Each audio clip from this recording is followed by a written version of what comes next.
Okay, let's see where we are. Oh, wow, $2,000 already. Thank you so much. I had just checked this a few minutes ago and we were at around 1,500. So thank you to everyone who's donating. That's amazing. Again, if you would like to donate, you can donate by calling 678-730-0010 or on our website. Now, quickly, I'm actually going to introduce, I'm going to step off and take a break. Mandy Drumming's going to join us. But before she does that, Mandy, I'm going to give you a break because we got to get on schedule and have Suzi Ballenger on because Suzi is going to share with us some tools and she's going to demonstrate some specialized weaving tool techniques. So Suzi, if you want to go ahead and start your camera, and Mandy's going to host for the next hour in between. Hi, Suzi. So good to see you. Suzi is also one of our board members. Hi, Liz. Hello, everybody. And Mandy, is my background too dark? I turned off my lights because the sunshine is so bright in the studio. It's all you can see okay? No, it's ideal. Wonderful space, by the way. Oh, I know. I live in a one-bedroom house, so my looms are their own place.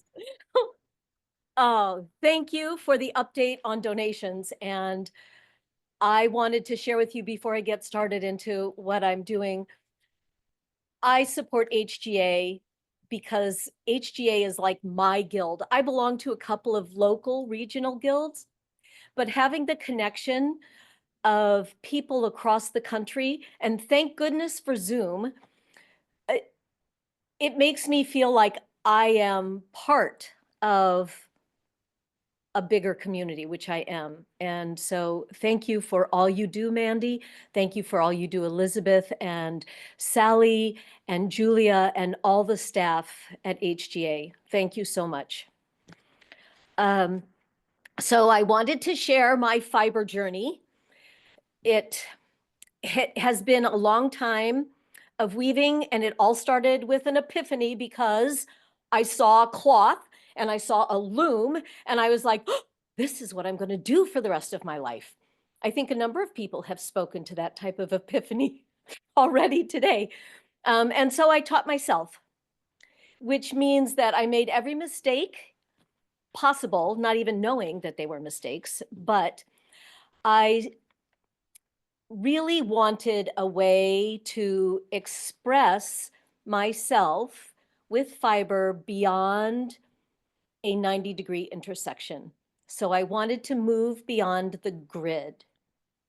And somehow I wanted to make it fluid. And all of this striving came right about the time that undulé reeds were popularized and all of that sort of international influence of weaving tools. And so that's where my current journey started.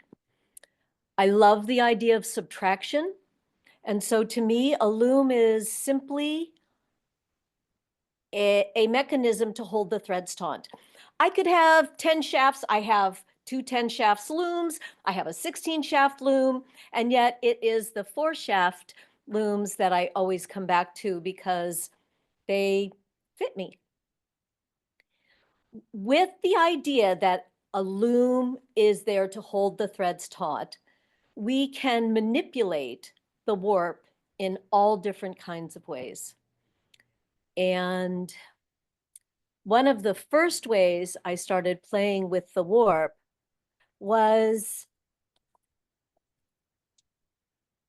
I had a friend cut off the top of a reed.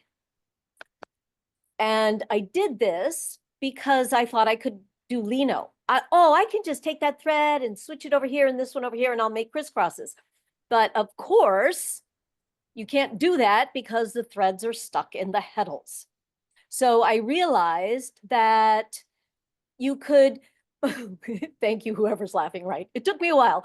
But I could move the warp threads from here over to here. And so I could move them apart and together within the same threading. And that was so exciting to me. I'm going to show you a small sample. So here, let me see, hopefully you can see that. See how the warp threads come apart and they go together. This is a bamboo warp with stainless steel and wool weft. And I have learned over the years that you don't need those special warps and wefts to hold the threads apart and to move them where you want them. The technique is much more flexible than you think. So quickly, I don't want to talk too long. Mandy, make sure you stop me so I don't babble. No, Sally, I mean, excuse me, Susie, you're on schedule. Okay, good. Keep going. The next thing I did, so I cut off the top, I had my friend Dave cut off the top of the reed, and then I kept doing that. So that was back in 2008. And then I cut up a rigid heddle because I was looking at the work that Peter Collingwood does.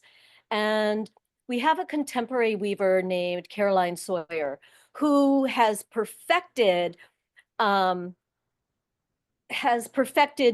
with this technique, but I want to show you this. We all know what sectional rigid heddles look like, right? Or if you cut up your rigid heddle. The reason these are important is because you already have your threads stationed in here. And when you have individual ones, you can cross them. You can twist them around each other. You can play with your warp. This is more than just moving threads. This is literally moving warped sections, which makes the back of the loom look extremely stressful because each section of this needs to be individually warped, and then you have to control it. So it's a hand manipulation technique, and it is very equipment oriented. That along and right around the same time as all of this is being developed, 2009, 2010, then this woman in Estonia named Kadi Pajapu developed this tool. This is a rail reed. There's her name right in there. And what's cool about this is you can move these sections open and closed. Let me get a closer one to you here. So each one of those sections on those rails can be pulled apart and pushed together, pulled apart and pushed together. So, oh, I have a sample here. So it's very similar to what you would see with an ongulé reed.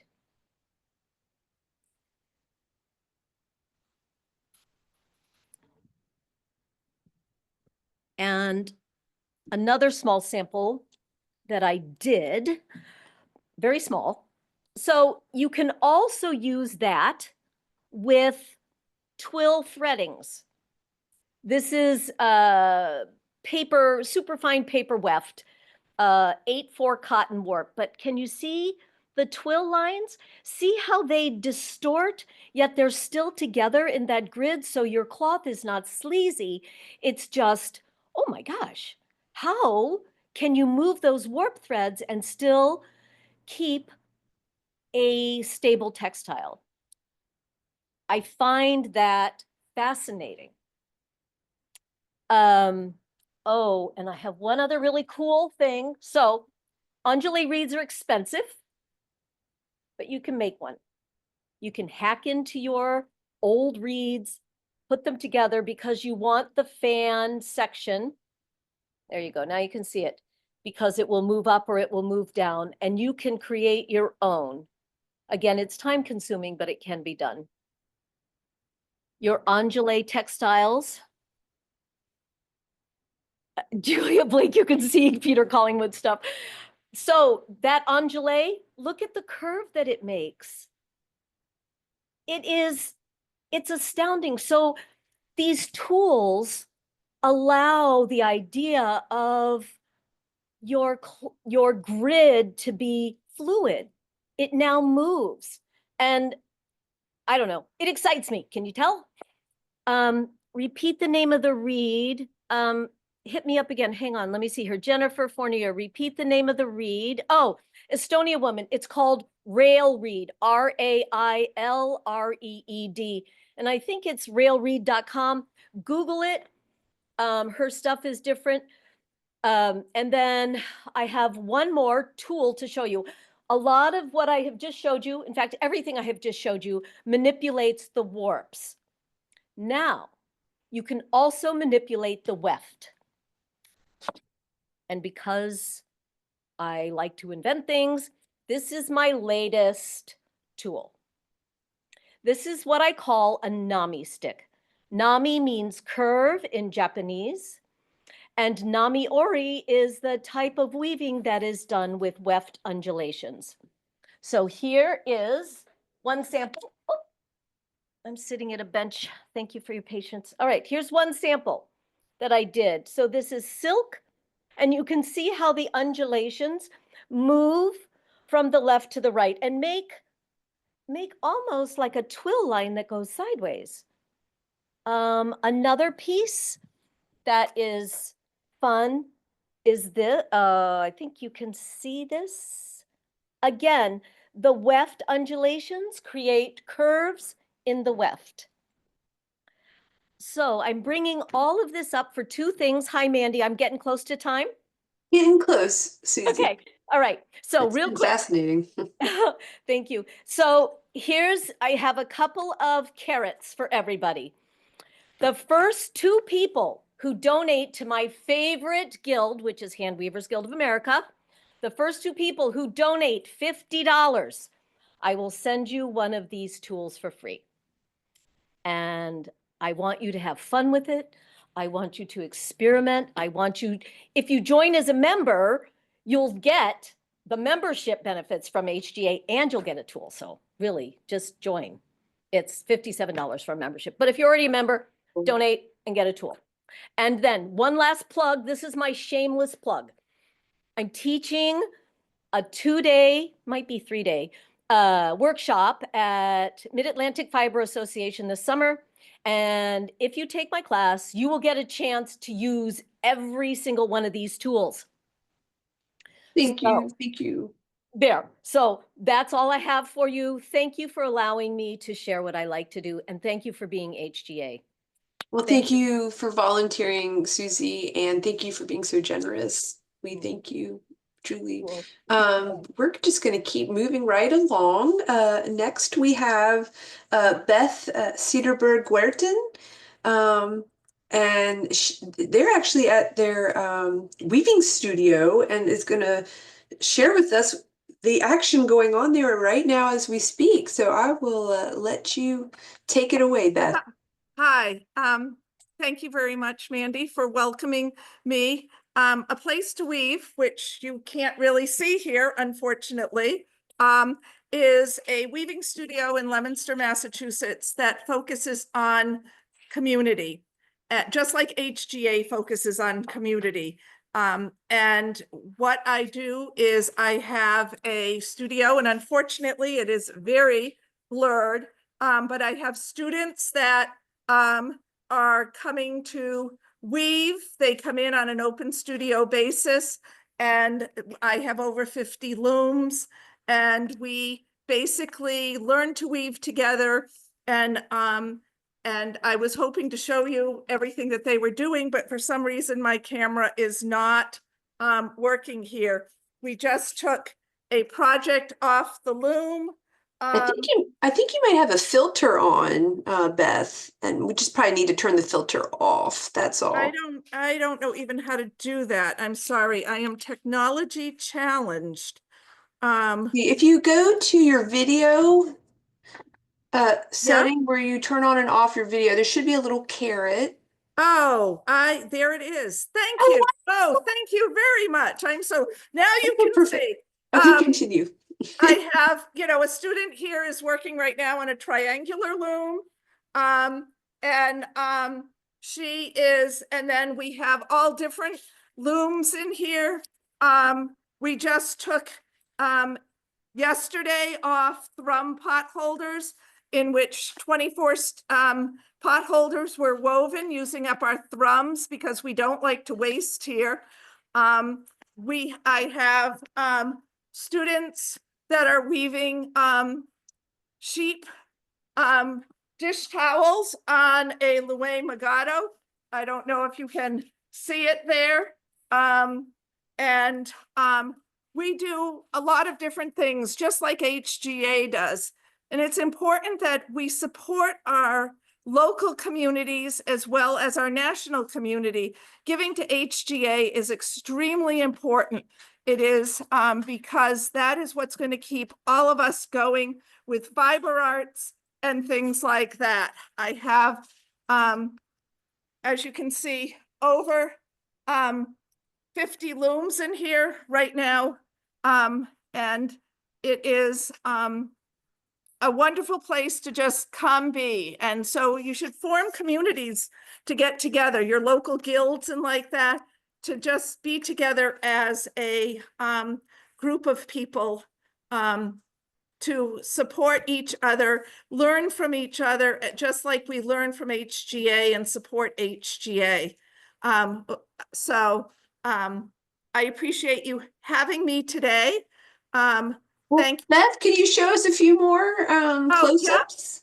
Sure. Some of the I didn't work know on the whether it was- looms? I didn't know how the camera was working here. No, it's very good. The This clarity is, is great. Whoops, a blanket going on.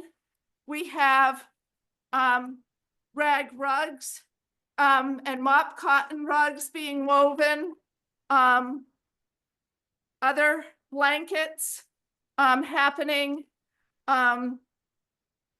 Here's another blanket. But students come in, they work at their own pace, they do their own thing. They come in when they want, they stay as long as they want. And this Is this one of your students here? Yes, this is Julia. And Hi, Julia. And she is doing a tackete rag rug, and which is one of her specialties. She makes gorgeous rag rugs for her Can home. we look at that rug just one more time, Beth? Sorry, we didn't get it all in the camera. Here, Oh, wow, great. you see from underneath? I don't know if you can see from underneath. Yes. Oh, You great know. angle. Perfect. That's wonderful. And you have a blanket going on here. You might have recognized this from a very, very old hand woven. That was a 12 shaft and hand woven that we took down to a 8 shaft. People are threading. They're in all stages of weaving here. We have hand dyed warps being put on for shawls. Oh, wow. Unfortunately, a lot of projects have just gotten taken off looms. We have napkins happening that are here. I also teach a teen class, and the teens are, this is one, that just is starting her weaving. It is important to get the youth of the involved in weaving, so that every Tuesday night a private school brings their students here to weave. And one of the projects is this fabric that one of the girls just took off, that I will now sew into a tote bag for her. And how old was she? She is young a lady? sophomore in high school. Oh, great. And I have freshmen through seniors in that class. And it is important to get those young people weaving, because they are the future of our weaving community. Just like keeping HGA is alive is the future of keeping weaving alive nationally. And that is something that we all need to do and to participate in. Marcia, I am based in Leominster, Massachusetts, right outside. I am north of Boston. Almost close to New Hampshire. So. And how long have you had the studio? I also have teachers that come in, and Suzi Ballenger is one of the teachers that comes in to teach workshops for my students and for others outside of my student base. I'm sorry, you had a question? Yeah, I mean, how long have you been based in your location for, Beth, now?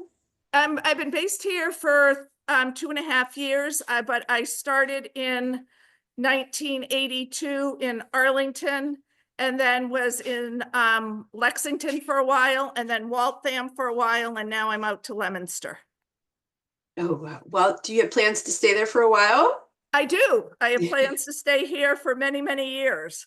So, and it's great. I have, I'm trying to build my teaching staff up so that we offer all different types of classes, anything from weaving to needle felting to basketry to dyeing. Sarah Salson also comes up and teaches her warp painting here. And I welcome other teachers to come contact me and come up and teach for a weekend or like that. I have Joanne Hall coming in October to come teach for me. And so it is a very exciting place to have, to learn and to be a part of a community. And How can they reach out to you, Beth? they can go onto my website, aplacetoweave.com. Okay, aplacetoweave.com. Okay. Or else, and my email is on the website, so they can contact me through there. Oh, great. All right. And then I am curious, it's the picture hanging on the wall behind you is, Yeah. what is that a subject of? And So, that is an old, as I said, I started in the 1980s in, that is, was done by Louis, and they gave it out to their dealers, and it has sheep in it, a loom in it, and talks about wool and things like that. So I immersed in a wonderful environment, it seems, surrounded by inspiration. Beth, thank you so much for participating in our Fiber-A-Thon, and what an interesting space. You know, be sure to reach out to Beth, and just thanks for the words of support. thank you for having me, and everybody, please support HGA. Thanks, Beth. All right, great. So let's keep moving on. Next, we have Sarah Ruth Beyer. And let's see, Sarah, she's going to talk about an unusual material study group. Welcome, Sarah. Thank you. I would like to talk today about the Fort Worth Weavers Guild. Let me adjust my camera here a bit. It's a little cold today, which is unusual, so I'm enjoying it. So let me share my screen. The Fort Worth Weavers Guild is, let me see. How do I show? Here it is, share.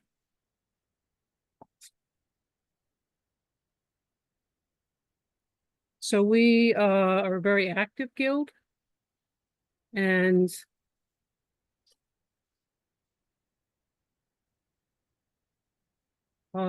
we're active in the fact that we have a lot of people that are great weavers, and we have new weavers, and people come to the guild meetings and participate. So we're lucky in that respect. And also we have the best byline I think I've ever heard. The Fort Worth Weavers Guild, where the weft begins. So let me show you one of our, let me see, from the beginning. What one of our study groups did. We looked at unusual materials you wouldn't normally think of as weaving, but we like to stretch ourselves a bit. This particular picture, I can't, it was sent to me and I'm not sure where it's from, but this was woven from cigarette casings.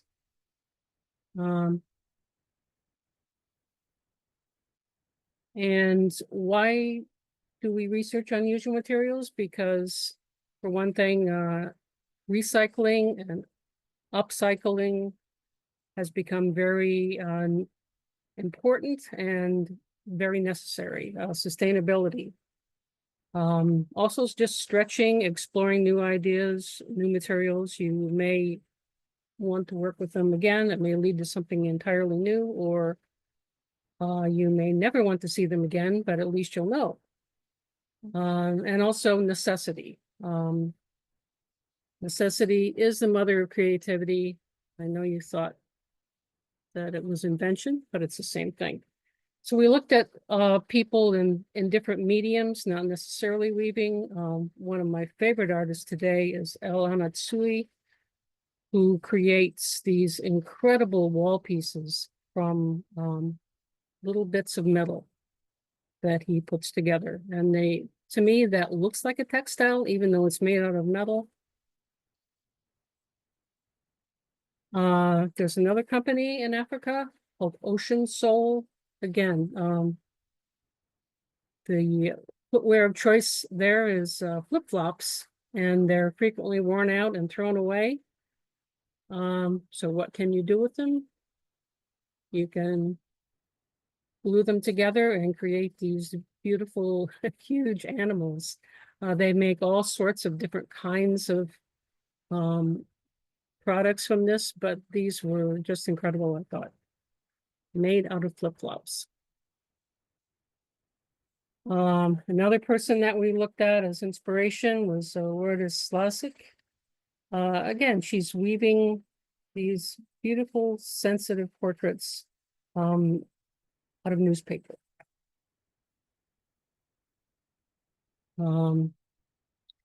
Someone else that we looked at for inspiration, Carmen Mercado.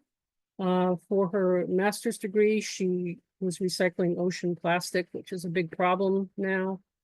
It has been, she recycles it, makes it into what she refers to as the debris chair. So one of our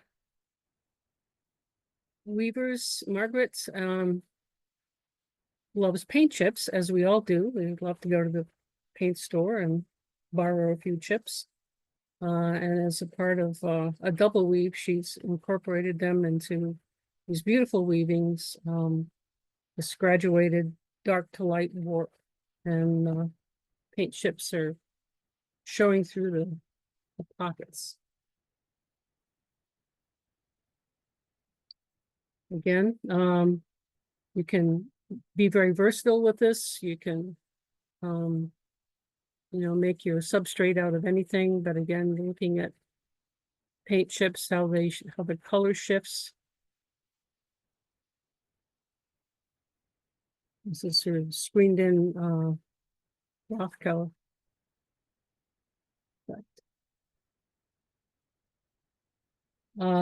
Also nylons. Margaret chose to get rid of her cache of nylons from many years ago.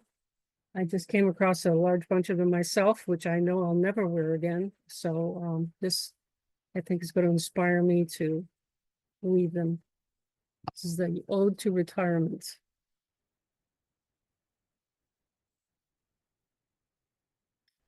Lorelei chose to use baling twine for her unusual material.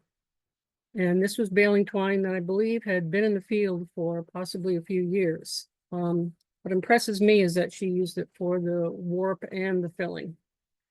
And she made this, what I think is a rather intricate pattern out of this extremely coarse material.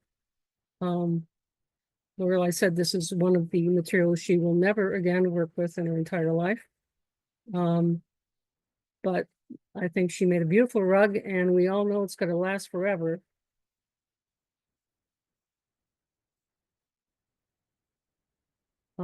Chris did a lot of experiments. The goal of the study group was to just experiment. Some people took it to a final project, and some people just did a range of experiments with different materials, different ways of weaving, different ways to use the material.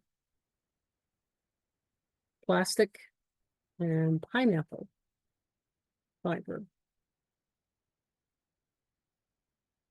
Again, when you look at this fabric, it doesn't read as being plastic. Again, Chris used horsehair.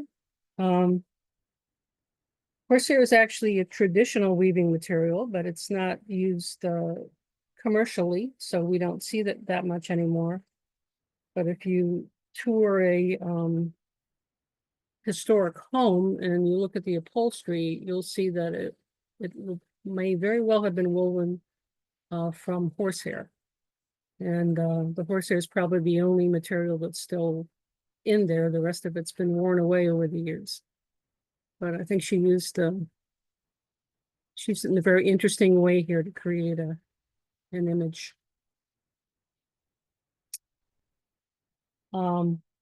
Plastic spools from dog food bags. Again, this isn't something that you would think of reusing again, but when you incorporate it into a weaving, it becomes something else. These are little tubes that are woven in. They can actually hold, Chris used thrums, but they can hold anything really.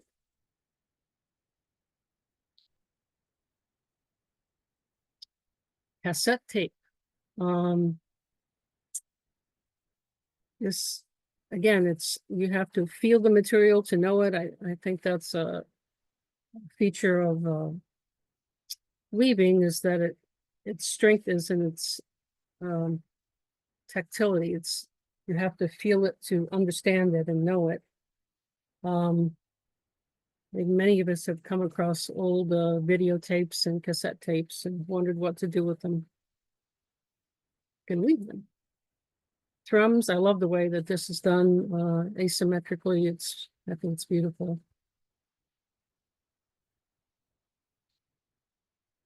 Crepe myrtle bark. I'm just trying to weave it into a warp. I think I like to have a warp on a loom that I just use for experimentation and see what works.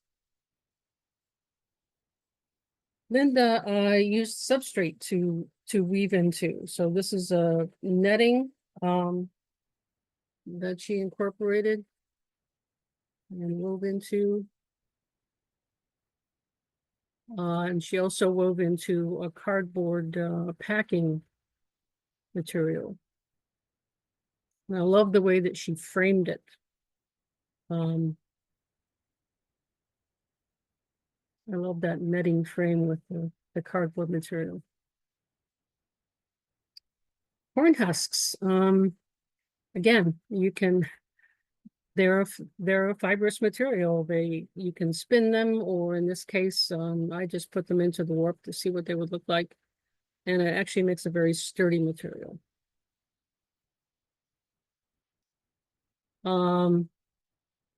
The papers on the left are wrappings for tea paper. All recycled bamboo tea paper, again, netting and plastic straws that they had on hand, and I just cut them up to make beads and wove them into a warp. And this is the Baker's Creek seed catalog that I wove into a warp, which was a lot of fun, very colorful, a little time consuming, but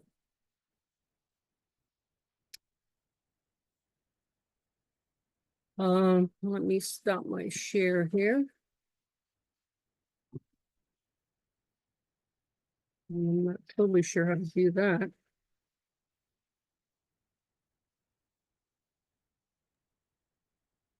There should be a green button at the bottom that says share or stop share. Yeah, I just have this. Oh, Toolbar. here you stop share. There we go. Perfect.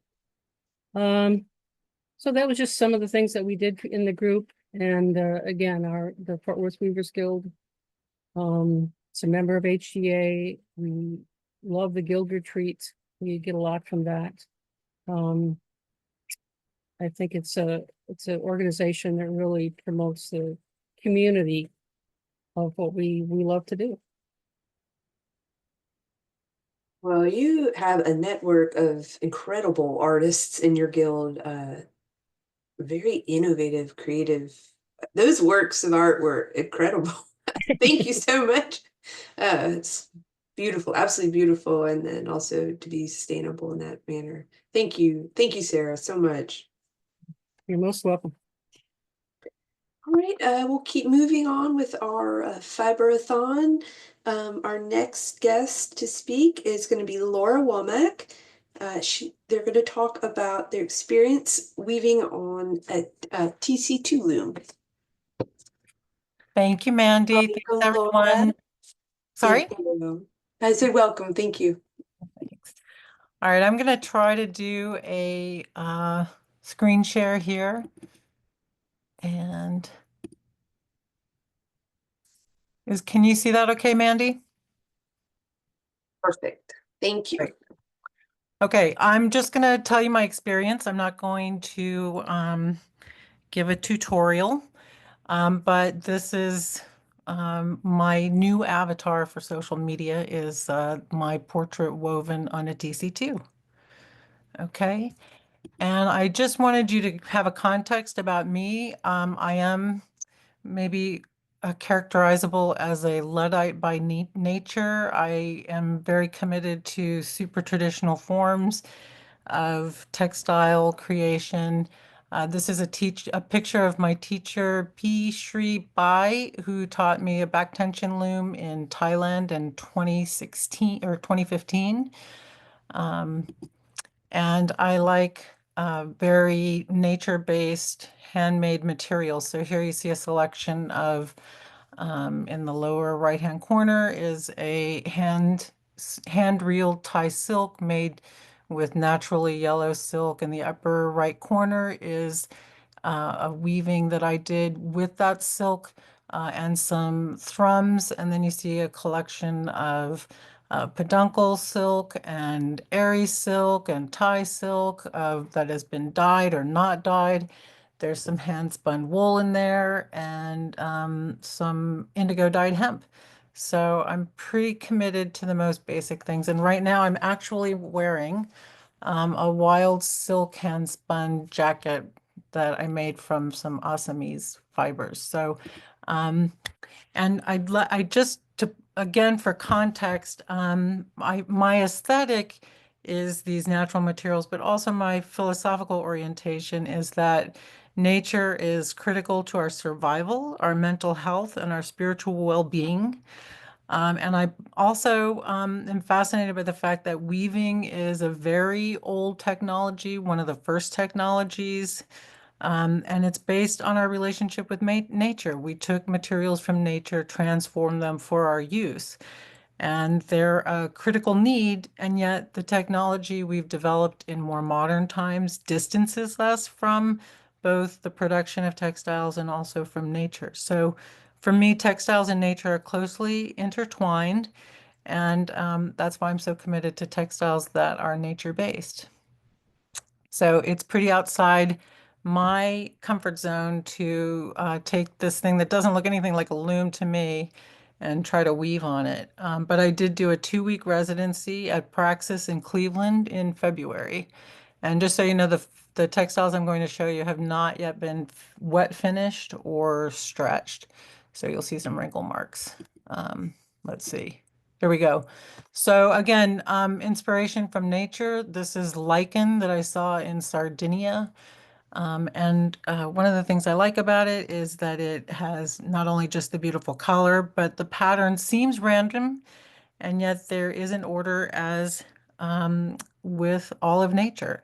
And I think that's a pretty comforting message that we see what appears to be chaos, and yet there is an underlying order. To me, that's hopeful anyway. Okay, preparing images for the TC2. This is a picture of my... Laura, I'm so sorry. I'm not sure if you're changing the slides. We're looking at TC2 is outside my comfort zone slide. So I think you just need to advance your slide maybe to the next one. I have been, let's see, where's my cursor?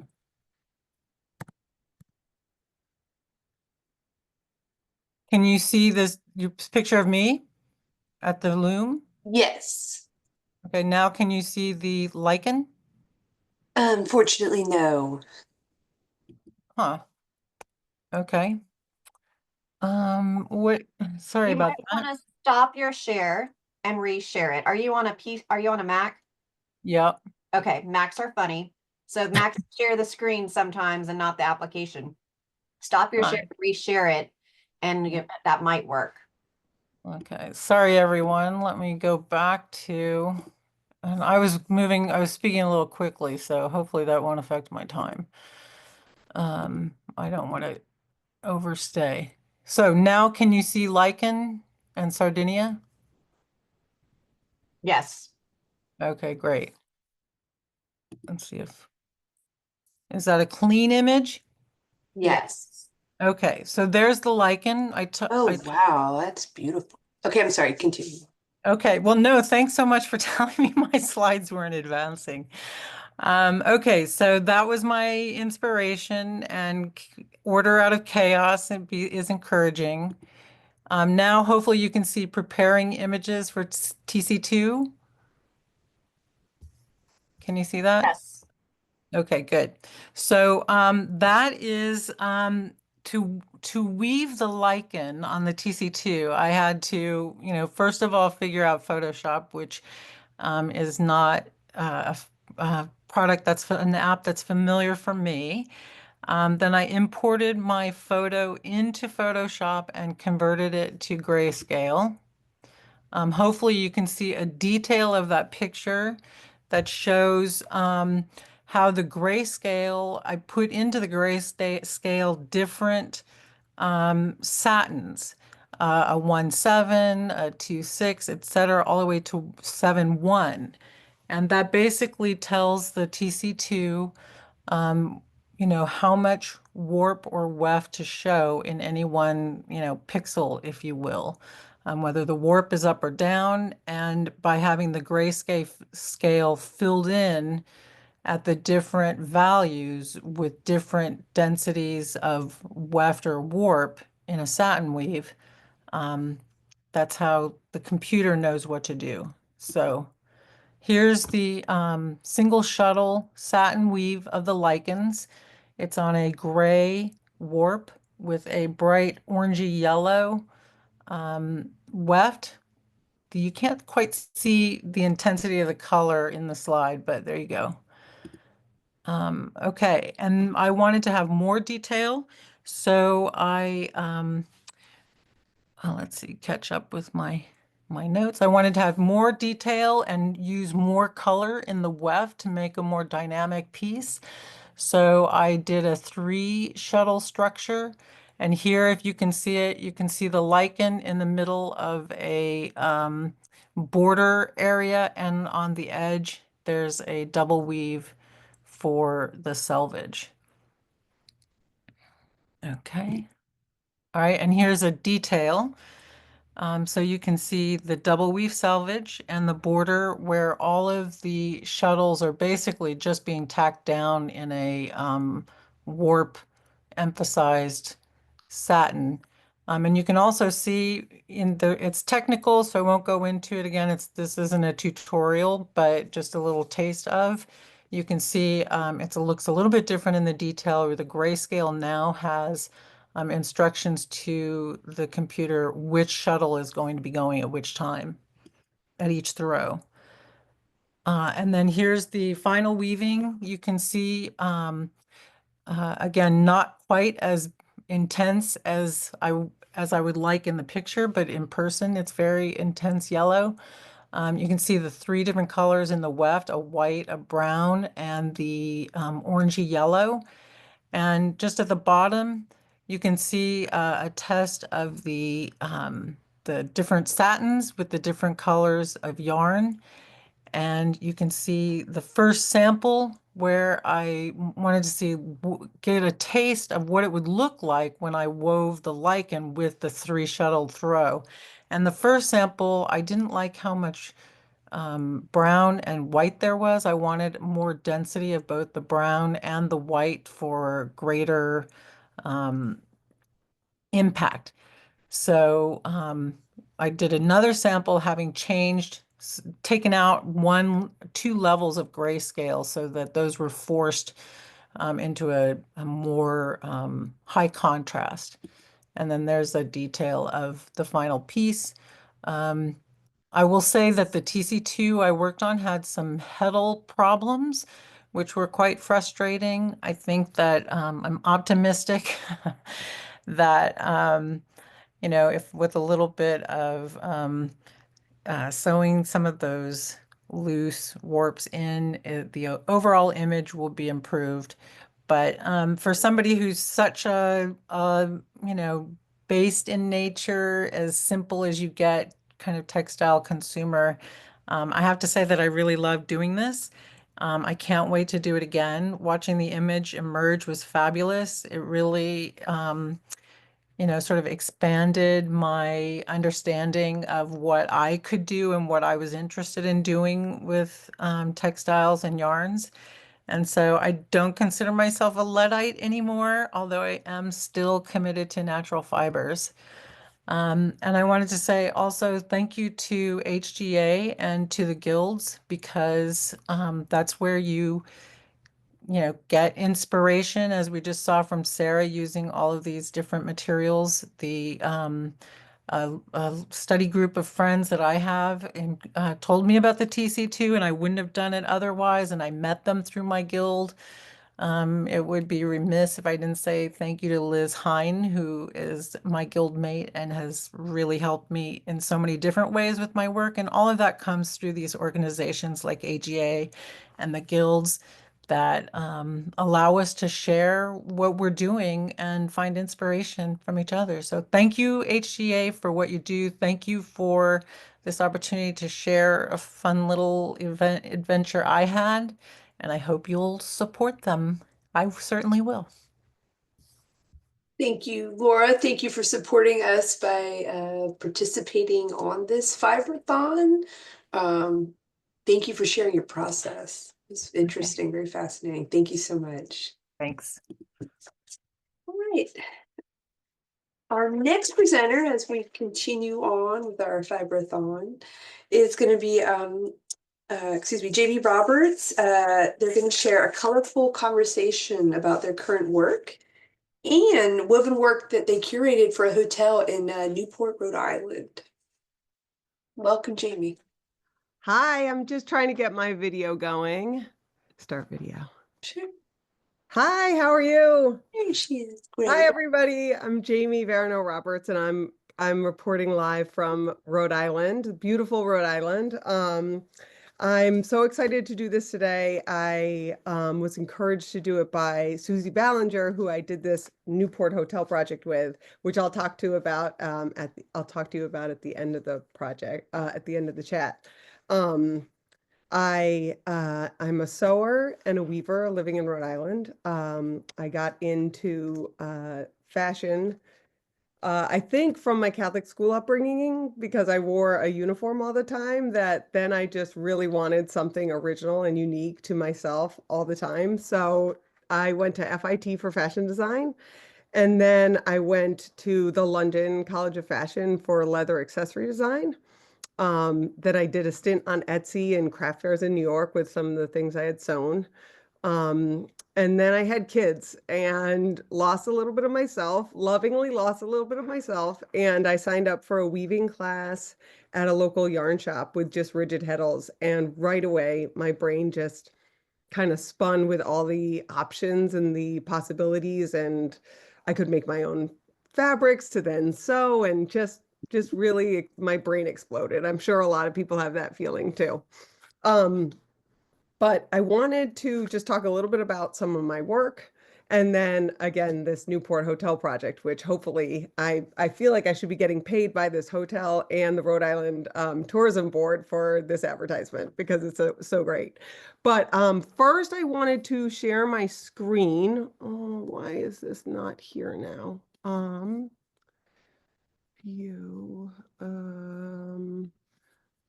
Pardon, where is, okay, perfect. Share, photos, okay. And then did my screen is messy. Sorry, guys. Allow. Okay, and then let me enter full screen here. View. Sorry. Window. Does anybody know where the full screen is? Can you hear me? Yeah, is this a Mac? Yes, it's a Mac. I was just trying to get my photos to share. Sorry. Image. View. Someone mentioned Command F. Oh, okay, perfect. Yes. Okay. Thanks, Julia. Thank you so much. Sorry. Okay. So this first project was something I did. This one's called Thanksgiving, and I did this one after a trip out to the Mass Mocha, where they have an entire building with Solowitz work. So this is a little bit more literal of my work, based on some of his work, which he does these gigantic, it's over, the colors and the size is overwhelming. So this was in response, about a week before Thanksgiving. I had two foster children that ended up going home to their biological parents, which is such a joy. That's part of why you do it. But this was a little bit of a response to this work was a response to how sad and overwhelmed with sadness I was, but joy at the them going home. And then the building and these large pieces of his work is 60 different artists come in and help make these works that size. And it was kind of the same thing with our foster care situation or foster parenting, where we were part of this big project. And so this work was in response to that. Next, oh geez Louise, now I'm hitting next and it's not going. Okay, this next piece, this one is called Radiant. And so how I like to work is I kind of do a little bit of a school project where I like to make a mood board. I have like lots of different influences, lots of different notebooks, Post-its, the whole shebang of like trying to build like a big school project like I did in art school. So this piece is actually, I normally like to take one piece from a museum or how I was feeling that day, or what other overarching emotions and feelings were going in around that time. But this piece was based off of a show at the Brooklyn Museum about Pierre Cardin. And Pierre Cardin is one of those 1960s designers where it's like futuristic. And that was what I wanted to go to art school for fashion design. And then I moved to London because I loved that swinging 60s, those mini dresses, everything like that. But I made this work during COVID because that show, Pierre Cardin, was the last show I saw before we were stuck at home. So I just wanted to teleport back to that feeling of that day being in the museum and just how overwhelmed I was with happiness and radiating joy. Radiant is the name of it. So I did these, but I did two warps. And so they were split into my warps are split into 4 different colors. And I did 2 warps back to back. And I ended up using these for a show I did at a Brooklyn coffee house where I was trying to sell some of the work. So I cut all the finished fabric up into different pieces and different sizes. So it was kind of an idea of like the eye of the beholder, like, did you want 3 across? Or I have this one where it's the same thing, 2 up and down. And these are all different sizes, 8 by 8, 8 by 10. These ones are 11 by 14. And this is again, the radiating, radiating from like the center out. And then here's a picture of me at the show, and you can kind of see the clothes and how kind of over the top and angular and shapely they are. Okay, so next up, this was actually in I think shuttle spindle and tie, because I was lucky enough to do a show with Norma Smeda that you guys advertised. So these are, I did multiple chessboards here. And these, I'll go back to this one and then come back so you can see a close up. These again were designed during COVID, where everybody was watching The Queen's Gambit. And again, this is my favorite part of style and the 60s swinging London and youthquake culture, and just the idea that we were all watching the same thing. And based off of this art show I saw at the MFA in Boston called Gender Bending. And chess just seems so black and white. And in the show, it's so male dominated. And I just really wanted to twist that on its head. And so these are what came out of this. And this is a double weave that I did. And I got the pieces printed, and it was just such a fun project to do. My husband and I learned how to do those angles and the paint chips, and it was just so fun to work on. And unfortunately, coming out of the whole thing, I still don't know how to play chess. So I need to learn how to play chess. Okay, next. So this is my most recent work. This is a piece. I was fortunate enough to do a show with Norma Smeda at the Gilbert Stuart Museum a couple years ago. And Norma has this unbelievable Angele work called Ruth, that was dedicated to Ruth Bader Ginsburg. And we were wanting to work together, but it just, the timing didn't line up to collaborate on a piece. So I did a piece based off of her piece. And when you're I kind of work more organically, where everything kind of, the Post-it notes come together and this idea hits me and I write it down and blah, blah, blah. And with this piece, I was like almost like writer's block. Like, how do I do a piece in response to this amazing piece? And so this piece is called Scalene. And a scalene triangle is a triangle that's sides are all uneven and angles are all uneven. And this is a double weave pickup piece that, oh my God, it took a bajillion years. I used 1 million shuttles. But my response to Norma's piece was thinking about the women of Ruth Bader Ginsburg's generation and Norma's generation, where they were balancing motherhood and then also just like defying all these odds and just recreate, like just paving such a future in a different time. And this was my response in just how off balance I felt and how my angles were all off. And even though this looks really perfect, it's not perfect. But this piece is a double weave pickup, and this is the direction that I really feel myself going in. I bought a new to me loom, which is a 24 shaft Toika. And so double weave pickup, I think, is what my future is holding, because I love being able to really have complete control over the color placement.